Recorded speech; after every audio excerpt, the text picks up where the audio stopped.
नमस्कार दोस्तों, स्वागत है आप सभी का एपी एजुकेशन सेंटर में, जहां मिलती है प्रतियोगी परीक्षाओं की सबसे भरोसेमंद तैयारी, वो भी आसान भाषा में। तो मेरे प्यारे साथियों, आज का टॉपिक है भूगोल। भूगोल के अंतर्गत दोस्तों हम लोग सूर्य के बारे में देखेंगे, जो बार बार परीक्षाओं में पूछे जाते हैं। चाहे यूपीएससी हो, एसएससी, रेलवे या किसी भी राज्य स्तरीय परीक्षा की तैयारी कर रहे हो, ये वीडियो आपके लिए बेहद उपयोगी है। तो अगर आपको वीडियो पसंद आए, अच्छे लगे तो वीडियो को लाइक कर दीजिएगा और साथ ही साथ चैनल को भी सब्सक्राइब कर लीजिएगा, क्योंकि दोस्तों इस चैनल पर आपको रोजाना जो है टॉपिक वाइज क्लास कराई जाती है, जो आपके आने वाले सभी एग्जाम के लिए महत्वपूर्ण रहता है। तो चलिए बिना समय गंवाए शुरू करते हैं आज का ज्ञानवर्धक सफर। चलिए मेरे प्यारे साथियों, पहला प्रश्न आपके स्क्रीन पे है, किस दिशा में भारत हिंदू कुश पर्वत श्रृंखला से घिरा हुआ है। मेरे प्यारे साथियों, मैं आपको बता दूं कि इस वीडियो में जितने भी प्रश्न लिए गए हैं, अगर आपको किसी भी प्रश्न का आंसर पहले से पता रहता है तो अपना इसको कमेंट बॉक्स में जरूर दीजिएगा। तो चलिए इस प्रश्न का सही आंसर देने का प्रयास करिएगा। किस दिशा में भारत हिंदू कुश पर्वत श्रृंखला से घिरा हुआ है? तो मैं कहूँगा दोस्तों, ये उत्तर पश्चिम में भारत जो है हिंदू कुश पर्वत श्रृंखला से घिरा हुआ है। यानी इस प्रश्न का जो राइट आंसर बनेगा दोस्तों, ऑप्शन सी बनेगा। चलिए आपको बता दें कि उत्तर पश्चिम में भारत जो है हिंदू कुश पर्वत श्रृंखला से घिरा हुआ है। हिंदू कुश उत्तरी पाकिस्तान के विवादित भाग से मध्य अफगानिस्तान तथा विस्तृत एक 800 किमी लंबी पर्वत श्रृंखला है दोस्तों। ठीक है, ये महत्वपूर्ण पॉइंट दोस्तों आपको याद रखना है। चलिए अगला प्रश्न देखिएगा, सूर्य या अन्य तारों की ऊर्जा का स्रोत क्या है? बहुत ही अच्छा प्रश्न है दोस्तों। इस प्रश्न का सही आंसर देने का प्रयास करिएगा। सूर्य या अन्य तारों की ऊर्जा का स्रोत क्या है? तो मैं कहूँगा दोस्तों, ये नाभिकीय संलयन है, यानी ऑप्शन बी हो जाएगा इस प्रश्न का बिल्कुल सही आंसर। चलिए आपको बता दें कि सूर्य तथा अन्य तारों से मुक्त होने वाली ऊष्मा तथा प्रकाश का स्रोत नाभिकीय संलयन है। इन खगोलीय पिंडों में लगभग 1 से 1.5 करोड़ डिग्री सेल्सियस तापमान पर हाइड्रोजन के परमाणु आपस में संलित होकर हीलियम का निर्माण करते हैं दोस्तों। ठीक है, चलिए अगला प्रश्न देखिएगा, सूर्य के बाह्यतम क्षेत्र को किस नाम से जाना जाता है? Very very important question. इस प्रश्न का दोस्तों सही आंसर देने का प्रयास करिएगा, कोई भी दोस्त गलत नहीं करेगा। ठीक है, सूर्य के बाह्यतम क्षेत्र को किस नाम से जाना जाता है? तो मैं कहूँगा दोस्तों, ये कोरोना के नाम से जाना जाता है, यानी ऑप्शन ए हो जाएगा इस प्रश्न का बिल्कुल सही आंसर। चलिए आपको बता दें कि सूर्य ग्रहण के समय सूर्य के दिखाई देने वाले भाग को सूर्य किरीट कहते हैं। यह सूर्य का बाहरी भाग है दोस्तों। सूर्य किरीट यक्ष किरणें उत्सर्जित करता है, इसे सूर्य का मुकुट भी कहा जाता है।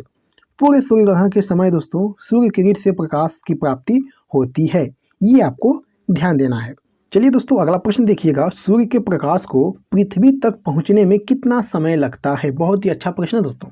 इस प्रश्न का सही आंसर दीजिएगा, सूर्य के प्रकाश को पृथ्वी तक पहुंचने में कितना समय लगता है? तो मेरे प्यारे साथियों, ये 8 मिनट 20 सेकेंड लगता है, यानी ऑप्शन डी हो जाएगा इस प्रश्न का बिल्कुल सही आंसर। चलिए आपको बता दें कि सूर्य से पृथ्वी की औसतन दूरी जो है लगभग 14 करोड़ 96 लाख किलोमीटर है।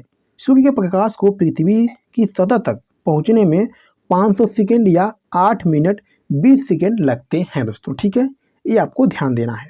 चलिए दोस्तों अगला प्रश्न देखिएगा, सूर्य की चमकती सतह क्या कहलाती है? बहुत ही अच्छा प्रश्न है दोस्तों। इस प्रश्न का सही आंसर दीजिएगा, सूर्य की चमकती सतह क्या कहलाती है?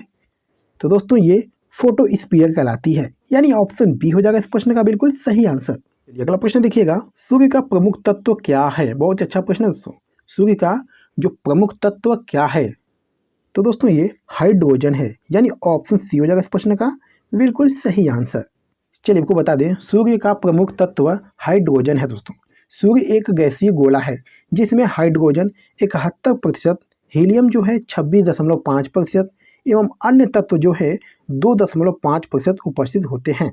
सूर्य का केंद्रीय भाग कोर कहलाता है, जिसका ताप दोस्तों 1.5 गुणे 160 डिग्री सेल्सियस होता है तथा सूर्य के बाहरी सतह का तापमान दोस्तों 6000 डिग्री सेल्सियस रहता है, ये आपको ध्यान देना है।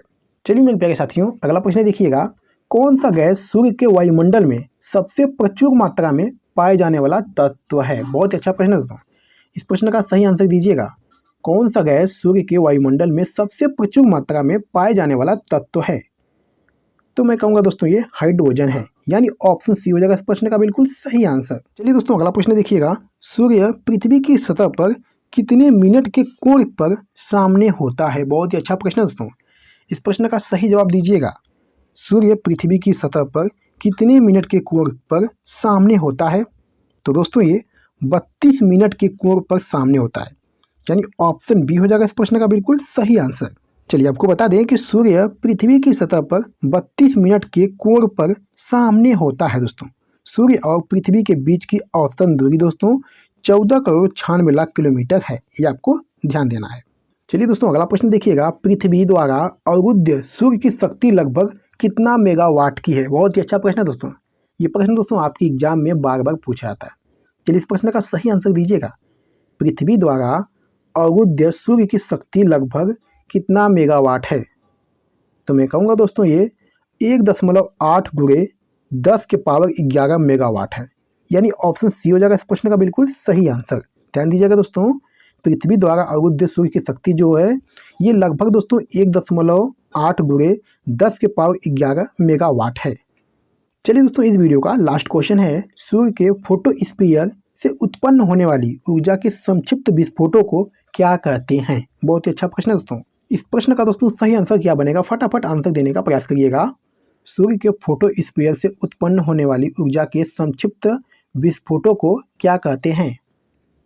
तो मेरे प्यारे साथियों सौर प्रज्वाल कहते हैं, यानी ऑप्शन बी बनेगा इस प्रश्न का बिल्कुल सही आंसर। चलिए दोस्तों आपको महत्वपूर्ण पॉइंट बता दें, कभी कभी प्रकाश मंडल से परमाणुओं का तूफान इतनी तेजी से निकलता है कि सूर्य की आकर्षक शक्ति को पार करके अंतरिक्ष में चला जाता है। इसे सौर प्रज्वाल या सौर ज्वाला कहते हैं। जब यह पृथ्वी के वायुमंडल में प्रवेश करता है तो हवा के कणों से टकराकर रंगीन प्रकाश उत्पन्न करता है। सौर ज्वाला जहाँ से निकलती है वहाँ काले काले धब्बे दिखाई पड़ते हैं, जिन्हें सौर कलंक कहते हैं। दोस्तों ठीक है, ये आपको ध्यान देना है, जिन्हें सौर कलंक कहते हैं। ये महत्वपूर्ण पॉइंट दोस्तों आपको याद रखना है। तो मेरे प्यारे साथियों वीडियो के परफॉर्म करते हैं। आज की वीडियो में बस इतना ही। अगर वीडियो को पसंद आई तो वीडियो को लाइक कर दें। और हाँ दोस्तों, अगली वीडियो दोस्तों आपको किस टॉपिक पे चाहिए कमेंट करके जरूर बताइएगा, ठीक है। तो अगर आप रोजाना जो है जीके जीएस चाहते हैं तो हमारे व्हाट्सएप चैनल को ज्वाइन करें और आपको फ्री जीके नोट्स भी मिलेंगे।